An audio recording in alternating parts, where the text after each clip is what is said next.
Hello friends, welcome to Sneha's cooking diary. இன்னைக்கு நம்ம என்ன செய்ய போறோம்னா, குக்கிங் எதுவும் செய்ய போறது இல்லை, மசாலா தான் செய்ய போறோம். Mutton masala, chicken kebab masala, அப்புறம் ஜிஞ்சர் கார்லிக் பேஸ்ட் செஞ்சுட்டு அதில் ஒரு கிரேவி செஞ்சு பார்க்கலாம் எப்படி இருக்குன்னு. வாங்க போய் ஸ்டார்ட் பண்ணலாம்.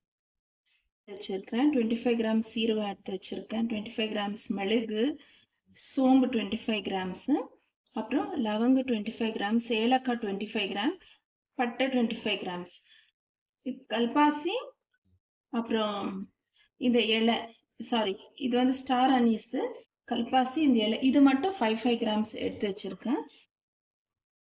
இது மட்டன் மசாலான்றதுனால நான் கொஞ்சம் எள்ளு எடுத்து வச்சிருக்கிறேன். எள்ளு எவ்வளோன்னா 1 ஸ்பூன் அளவு எள்ளு, 1 ஸ்பூன் அளவு கசகசா எடுத்து வச்சிருக்கேன். அப்புறம் மிளகா, தனியா எடுத்து வச்சிருக்கேன்.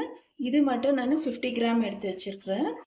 மிளகாய் கொஞ்சம் கம்மியாக தான் பண்ணியிருக்கிறேன், ஏன்னா நம்மளுக்கு காரம் குழம்பு செய்யும் போது வேறு குழம்பு பச்சை மிளகாய் ஏதாச்சும் போட்டோம்னா அது அதிகமாக காரம் ஆகிடும். அதனால இந்த மசாலாவில் நான் வந்து மிளகாய் கம்மியாக தான் எடுத்துக்கிறேன். மட்டன் மசாலாக்கான இன்க்ரீடியன்ட்ஸ் நம்ம எடுத்து வச்சுருக்குது எல்லாமே ரோஸ்ட் பண்ணிக்கலாம், ட்ரை ரோஸ்ட் பண்ணி எடுத்துக்கலாம். பாருங்க,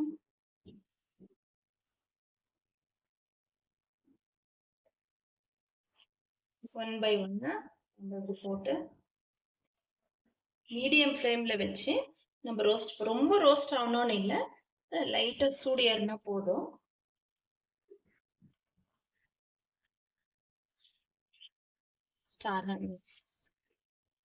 ஸ்டார் அனீஸ் கல்பாசி மட்டும் நான் கொஞ்சமாக தான் எடுத்திருக்கேன், ஏன்னா இது வந்து வேற மசாலாவே ரொம்ப டாமினேட் பண்ணிடும், ஸ்மெல் அதிகமாக இருக்கிறதுனால.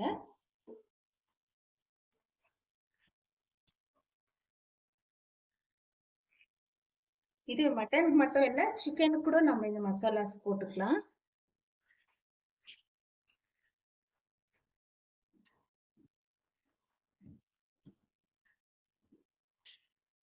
இது நல்லா ட்ரை ரோஸ்ட் ஆகட்டும், அப்புறமா மிளகாய் தனியா நம்ம ஃப்ரை பண்ணி எடுத்துக்கலாம். இது நல்லா ட்ரை ரோஸ்ட் ஆயிடுச்சு. இது எப்படி ட்ரை ரோஸ்ட் ஆகுதுன்னா, இது வறுப்படும் போதே நல்ல ஸ்மெல் வருது நம்மளுக்கு, அவ்வளோதான். இது பேர் ட்ரை ரோஸ்ட் ஆயிடுச்சு. நம்ம இதை ஆற வச்சுக்கலாம். மிளகா தனியா நல்லா ஃப்ரை ஆயிடுச்சு. இப்போ அதையும் எடுத்து இந்த ட்ரேல ஆறுறதுக்காக போட்டு வச்சுக்கலாம். இப்போ நான் ஸ்டவ் ஆஃப் பண்ணிடுறேன்.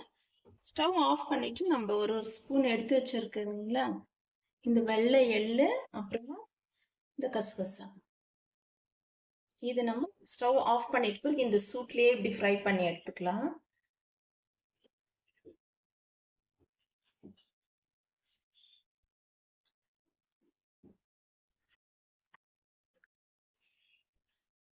நம்மளுக்கு இது ஃப்ரை ஆயிடுச்சு நல்லா.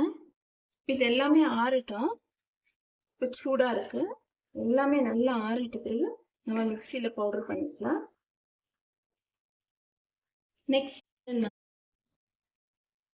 ஓகே ஃப்ரெண்ட்ஸ், நம்ம இதை மிக்சியில் போட்டு எல்லாமே கிரைண்ட் பண்ணி எடுத்துக்கலாம். நல்லா ஃபைன் பவுடராக பண்ணி எடுத்துக்கலாம்.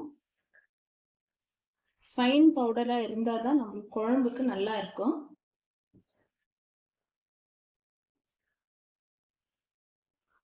இது எல்லாத்தையுமே பவுடர் பண்ணி எடுத்துக்கலாம். பண்ணிக்கலாம்.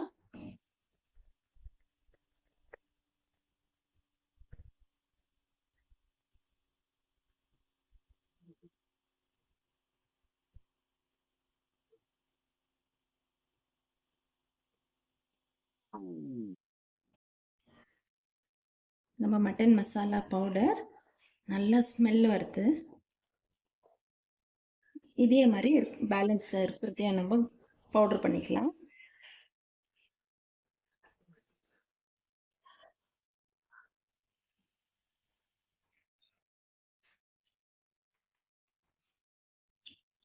நம்ம செகண்ட் டைமும் பவுடர் பண்ணிக்கணும். இப்போ இது மிக்சியில் போட்டதுனால கொஞ்சம் சூடு இருக்கு, நல்லா ஆறுந்தும் ஒரு ஏர்டைட் கண்டெய்னரில் போட்டு வச்சுக்கலாம்.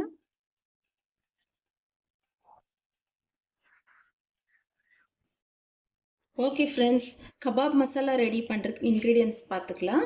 நான் அதுக்கு 100 கிராம் பேடிகை மிளகாய் எடுத்து வச்சுருக்கேன். இது கலருக்காக தான். அதுக்கப்புறம் ஸ்பைசஸ் எடுத்து வச்சுக்கிறேன். இந்த ஸ்பூனில் எல்லாமே 1 ஸ்பூன் எடுத்து வச்சுருக்கிறேன். மிளகு 1 ஸ்பூன், சீரகம் 1 ஸ்பூன், சோம்பு 1 ஸ்பூனு. அப்புறம் இங்கே பாருங்கள், கிராம்பு 4, 2 ஏலக்காய், ஒரு ஸ்மால் பீஸ் பட்டை எடுத்து வச்சுருக்கேன். காரத்துக்காக ஒரு 12 ரெட் சில்லி எடுத்து வச்சுருக்கிறேன். இப்போ இதெல்லாம் நம்ம மிக்சியில் பவுடர் பண்ணிக்கலாம். அதுக்கப்புறம் கபாப் மசாலாக்கு தேவையான இன்க்ரீடியண்ட்டு இன்னொன்று இருக்குது, ரைஸ் ஃப்ளாரு, கார்ன்ஃப்ளவர். நம்ம இதெல்லாம் எப்படி ஸ்டெப் பை ஸ்டெப்பாக செய்கிறது பார்க்கலாம் வாங்க. கபாப் மசாலாக்கு நம்ம ஃபஸ்ட்டு இந்த ஸ்பைசஸ் எல்லாம் மிக்சியில் போட்டுக்கலாம். மிளகாயில் ஒன்றா பண்ணிக்கலாம். இந்த ஸ்பைசஸ் எல்லாம் ஃபஸ்ட்டு மிக்சியில் பவுடர் பண்ணி எடுத்துக்கலாம். இப்போ நம்ம செய்யற மசாலா சிக்கன் கபாப். நம்ம கபாப்க்கு மசாலா நம்ம மிக்சியில் போட்டு எடுத்துட்டோம்.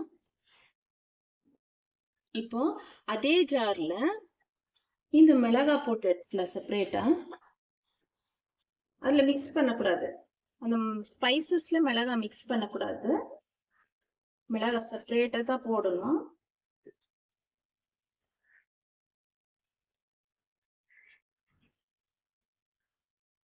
மிளகாய் பவுடர் பண்ணிட்டோம். நீங்கள் நினைக்கலாம் நான் காஷ்மீரி சில்லி பவுடர் வாங்கிக்கிறேன், இல்லை நார்மல் சில்லி பவுடரு நான் போட்டுக்கிறேன்னு. போடலாம், பட் ஆனால் இந்த அளவுக்கு அது வந்து எக்ஸ்ட்ரா ஆர்டினரி டேஸ்ட் எல்லாம் கிடைக்காது. நம்ம இப்படி செப்பரேட்டாக மிக்சியில் பண்ணி போடும்போது தான் அது நல்ல டேஸ்ட்டு, ஒரு கலர் எல்லாம் கொடுக்கும். பாருங்கள், ஸ்பைசஸ்ஸு இந்த சில்லி பவுடர் ரெடி ஆகிடுச்சு. இப்போ பாருங்கள் என்ன பண்ணுறேன், இதே ஜாரில் நான் வந்து இந்த மாவு போட்டுக்கலாம். இது ரைஸ் ஃப்ளாரு. நான் இந்த கப்பில் 1 கப் எடுத்துக்கிறேன். 1 கப் ரைஸ் ஃப்ளார். நம்ம எந்த கப்பில் ரைஸ் ஃப்ளார் எடுக்கிறோமோ அதே கப்பில் நம்ம கார்ன்ஃப்ளவர் எடுத்துக்கலாம். பாருங்க,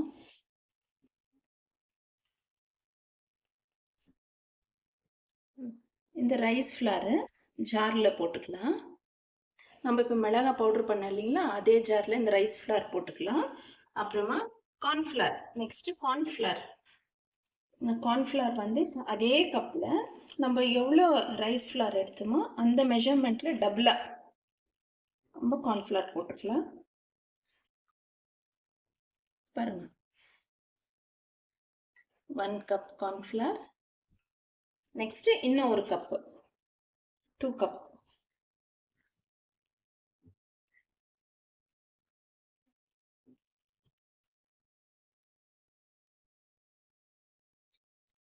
two cup cornflour, 1 cup rice flour ஆயிடுச்சு. அப்புறம் பாருங்க, அதே கப்பில் நான் இப்போ இந்த மிளகாத்தூள் நம்ம கிரைண்ட் பண்ணணும் இல்லைங்களா, இந்த மிளகாய் மாவு போட்ட கப்லேயே நம்ம மிளகாத்தூளும் போட்டுக்கலாம்.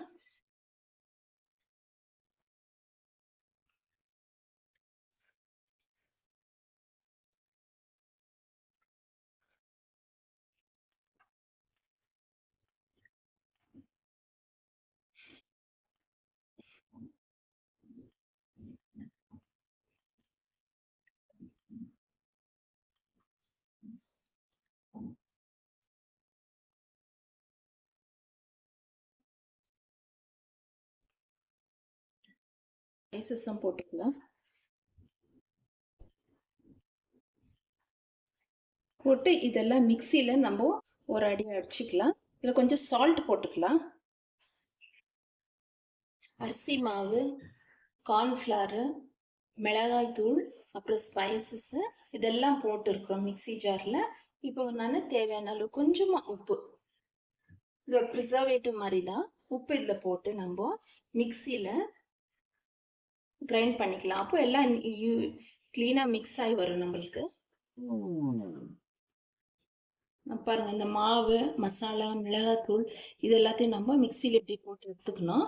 ஜாரில் ஃபுல்லாக இருந்துச்சு போடும் போது நான் ஹாஃபாக டிவைட் பண்ணிக்கிறேன், 2 போர்ஷனாக கிரைண்ட் பண்ணிக்கலாம்.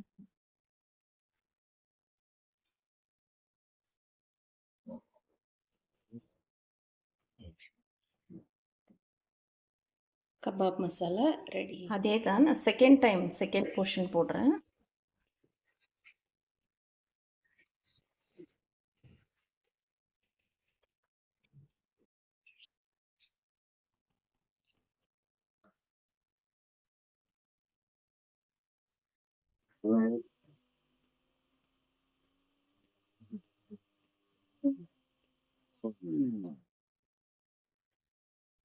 நம்ம செகண்ட் டைம் கிரைண்ட் பண்ணது.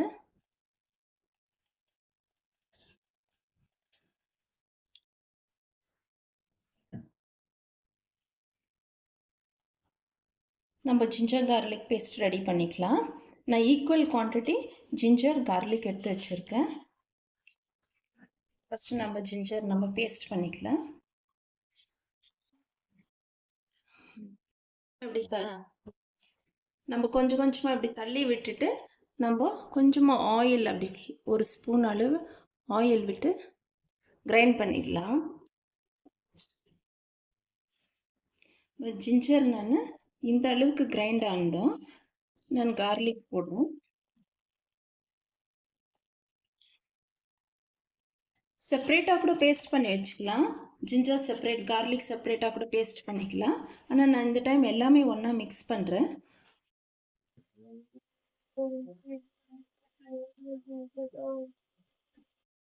இப்போ பாருங்க, இன்னும் ஒரு ஸ்பூன் கொஞ்சமாக ஆயில் விட்டுக்கிறேன். நம்ம தண்ணி ஊற்றி அரைச்சோம்னா நம்ம ப்ரிசர்வ் பண்ண முடியாது. அதனால் லைட்டாக ஒரு ஸ்பூன் ஆயில், நான் டோட்டலாக இப்போ ஒரு 2.5 ஸ்பூன் ஊற்றிருக்கேன் ஸ்மால் ஸ்பூனில்.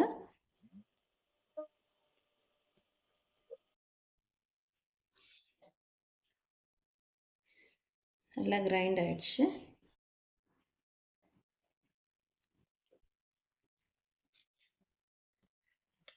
நம்மளுக்கு இப்படி கிரைண்ட் பண்ணி வைக்கும் போது கலர் கூட சேஞ்ச் ஆகாது.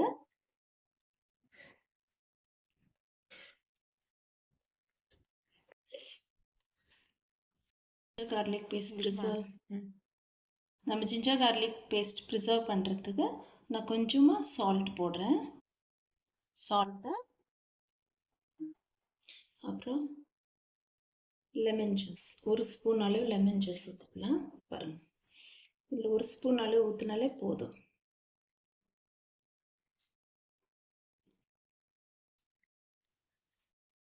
ஊற்றிட்டு நம்ம நல்லா மிக்ஸ் பண்ணி வச்சுக்கலாம்.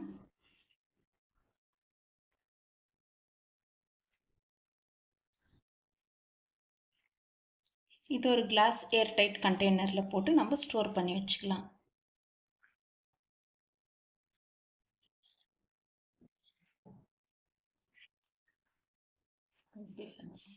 கொஞ்சம் நான் க்ரீன் சில்லி எடுத்து வச்சுருக்கிறேன். இந்த க்ரீன் சில்லி கூட நம்ம கோர்ஸ் கிரைண்ட் பண்ணி ஸ்டோர் பண்ணி வச்சுக்கலாம்.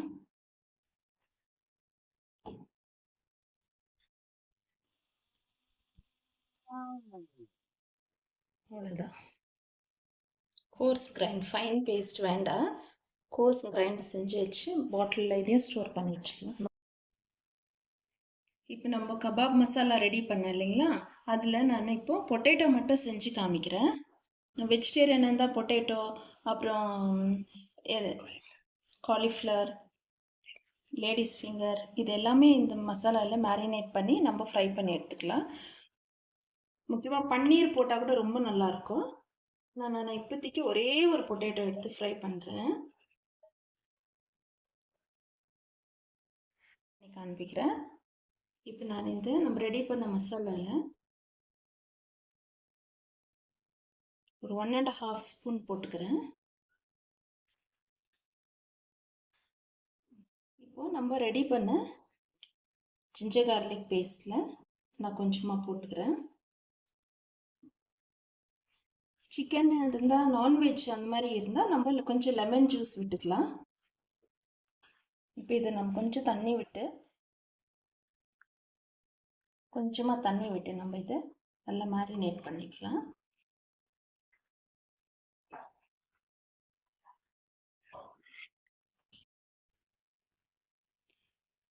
பாருங்க, நம்ம மேரினேட் பண்ணி வச்சுட்டு நான் இப்போ இமீடியட்டாக போடுறேன் ஆயிலில். அதே நம்ம சிக்கன் இருந்தாக்கா நம்ம கொஞ்ச நேரம் ஊற வச்சுட்டு ஒரு 1/2 அன் ஹவர் அப்புறம் போட்டுக்கலாம். இப்போ ஆயிலில் போடலாம். ஆயில் நல்லா சூடாயிட்டு இருக்கு. பொட்டேட்டோஸ் போட்டுக்கலாம். எதுவுமே இல்லை பாருங்க, வெறும் அந்த மாவு போட்டோம். கொஞ்சமா நான் வந்து ஜிஞ்சர் கார்லிக் பேஸ்ட் போட்டேன், அவ்வளவுதான். சால்ட் போட்டுக்கலாம். நான்வெஜ் செய்யும் போது நம்ம சால்ட் ஆட் பண்ணிக்கலாம், தேவையா இருக்கிற அளவு சால்ட் ஆட் பண்ணிக்கலாம். நான் இப்போ பொட்டேட்டோக்கு சால்ட் போடல.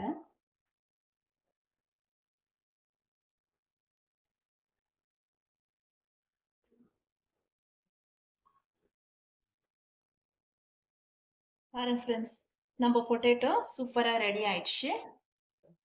இந்த கபாப் மசாலா தான் போட்டோம்.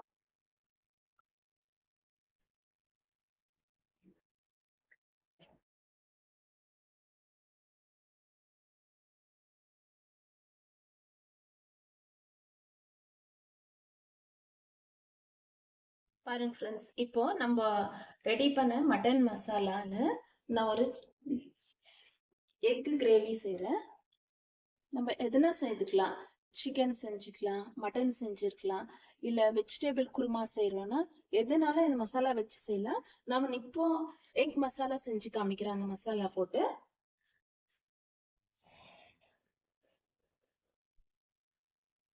ஆயில் ஊற்றிக்கலாம் எக் மசாலா செய்யறதுக்கு.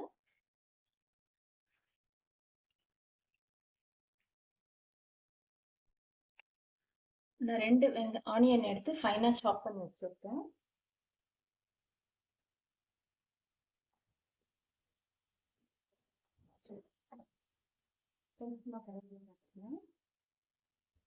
இந்த ஸ்டேஜ்ல நான் கொஞ்சமா மஞ்சள் தூள் போட்டுக்கிறேன்.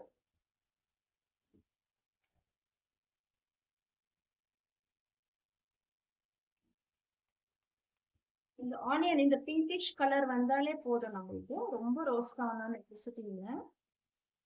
இப்போ பாருங்க, நம்ம அரைச்ச ginger garlic paste, ginger garlic பேஸ்ட்லேருந்து நான் ஒரு 1 ஸ்பூன் போடுறேன்.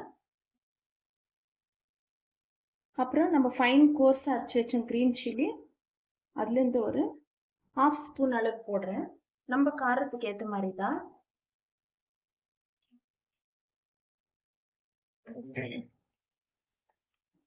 இதெல்லாம் நல்லா வதங்கட்டும்.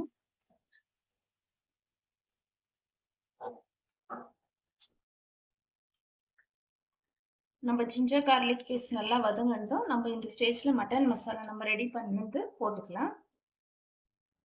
நம்ம ரெடி பண்ண மட்டன் மசாலால இருந்து நான் பாருங்க 1 ஸ்பூன் விட கொஞ்சம் கம்மியா போடுறேன்.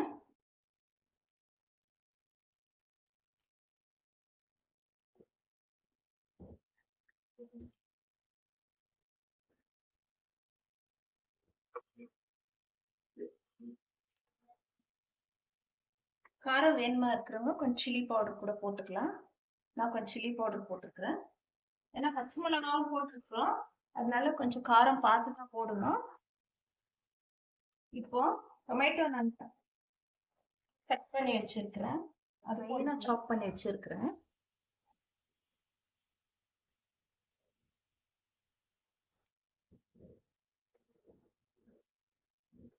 டொமேட்டோ வதங்கிட்டோம். இந்த வதங்கிறதுக்கு நான் கொஞ்சமா 1 ஸ்பூன் அளவு தண்ணி ஊற்றிக்கிறேன்.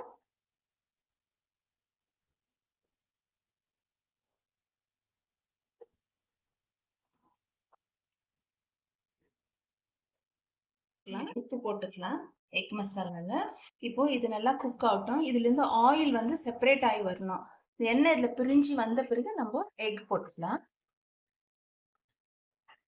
பாருங்க, மட்டன் மசாலா போட்டுதான் கலர் எவ்வளவு பியூட்டிஃபுல்லா இருக்கு பாருங்க. நம்மளுக்கு கிரேவி சூப்பரா ரெடி ஆயிடுச்சு. அதுல எக் போட்டுக்கலாம்.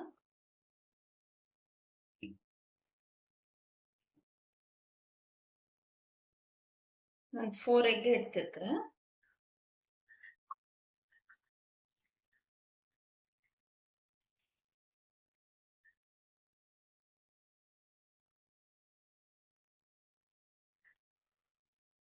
ஒரு 2 நிமிஷம் இந்த எக் இந்த மசாலாலே அப்படியே குக் ஆகி வரட்டும். நம்ம எக் மசாலா ரெடி ஆயிடுச்சு பாருங்க. நம்ம எல்லாம் ஜிஞ்சர் கார்லிக் பேஸ்ட், அப்புறம் மட்டன் மசாலா இதெல்லாம் ரெடி பண்ணி வச்சுக்கினா குக்கிங்க்கு நம்ம ரொம்ப ஈஸியா ஆகும்.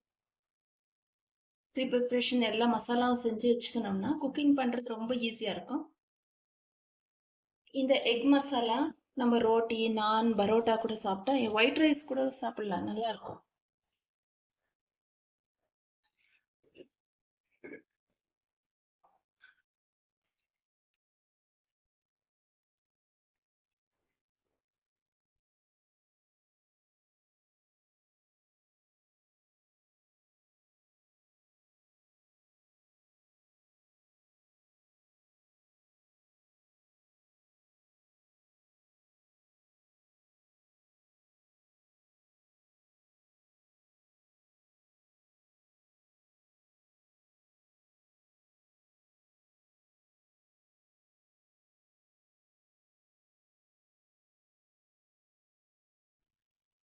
ஓகே ஃப்ரெண்ட்ஸ், நம்ம எல்லாம் செய்துட்டோம். மட்டன் மசாலா செய்துட்டோம், கபாப் மசாலா செய்தோம், ஜிஞ்சர் கார்லிக் பேஸ்ட் ரெடி பண்ணிட்டோம். அப்புறம் கிரீன் சில்லியும் நம்ம எமர்ஜென்சிக்கு ரெடி பண்ணி வச்சுக்கணும். அதுலயே நம்ம கபாப் மசாலால பொட்டேட்டோ ஃப்ரை பண்ணி பார்த்தோம். மட்டன் மசாலா எப்படி கிரேவி பண்றதுன்னு நான் எக் கிரேவி செஞ்சு காமிச்சிருக்கேன். இதே மாதிரி நீங்களும் செய்து சாப்பிட்டு என்ஜாய் பண்ணுங்க. 50% நம்மளுக்கு வந்து குக்கிங் வேலை இந்த மாதிரி ப்ரீ ப்ரிப்பரேஷன் செய்யும் போது அது கம்மி பண்ணி கொடுக்குது. நம்ம வந்து எந்த டென்ஷனும் இல்லாம குக் பண்ணலாம். செய்து சாப்பிட்டு என்ஜாய் பண்ணுங்க. தேங்க்ஸ் ஃபார் வாட்சிங். பாய்.